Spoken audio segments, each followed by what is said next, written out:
تعمل دايت وهبدا بكره وهبدا بعد بكره. بص بقى، دي اخر حاجه بقى، ان شاء الله من بكره هبدا دايت ان شاء الله. طول ما احنا بنقول كده في دماغنا ان احنا في حاجه اسمها رايح لها اسمها دايت، مش هنعمل دايت. كل ما في دماغي ان انا لازم اروح بقى عشان ابدا اقلل وابدا احرم نفسي، و100 جرام جبنه قريش و15 جرام مش عارف ايه و6 جرام رز و33 حبايه مكرونه، ده كلام فارغ. حضرتك ما تعملش كده خالص، ولا تعمل جداول، ولا تعمل صيام متقطع، ولا تعمل كيتو، ولا تعمل اي حاجه من دي. انسى البرامج الغذائيه، انسى الجداول، انسى كل حاجه خالص. ابدا بس دلوقتي بانك تمنع اللي بيضر، بس مش حاجه كده خالص.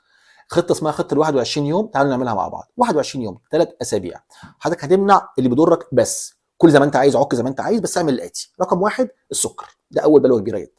السكر لما بيقل الجسم كله بيرتاح بعد كده. هنقله ازاي؟ لو بتاخد في اليوم 3 معالق سكر مع كوبايه الشاي، خليهم معلقه ونص بعد 21 يوم، يبقى 3 معالق النهارده، معلقتين بعد اسبوع، معلقه وثلاث ارباع بعد اسبوعين، 3 اسابيع تكون معلقه ونص. خلاص. لو 5 معالق خليهم معلقتين ونص. قلل، خلي اوصل نص كميه بعد 21 يوم. يبقى دي خطه ال 21 يوم، ان احنا هنمنع رقم واحد السكر. نمره اثنين، امنع البيبسي والصودا والكولا واي حاجه فيها صودا لو سمحتوا. لو بتشرب في كل يوم واحده، خليهم كل 3 ايام. لو بتشرب كل 3 ايام واحده، خليهم كل اسبوع. لو بتشرب كل اسبوع، خليهم مفيش خالص بعد كده. يبقى 21 يوم مفيش عندك خالص اي صودا يخش جسمك والبلاوي دي. نمره 3، رز والمكرونه.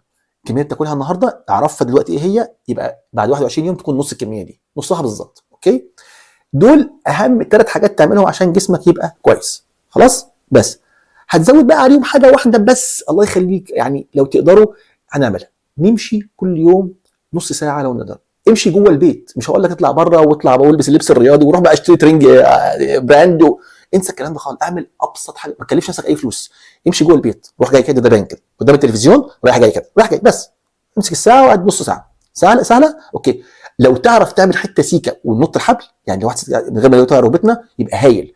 اللي عايز اقول لك ان في استادي بتقول ان 10 دقائق نط حبل، او 5 دقائق نط حبل، مش 5 دقائق، 30 مره نط حبل بربع ساعه مشي، 60 مره نط حبل بحوالي ثلث ساعه مشي. عرفت نط الحبل يبقى كويس. ما نطتش الحبل، نط بس وانت واقف. امشي 3 4 دقائق ونط 5 نطات بس ما تعملش غير كده. قلل سكر، مفيش نشويات قليله، مفيش بيبسي ولا صودا ولا الكلام ده كله، وامشي نص ساعه ان شاء الله جوه البيت.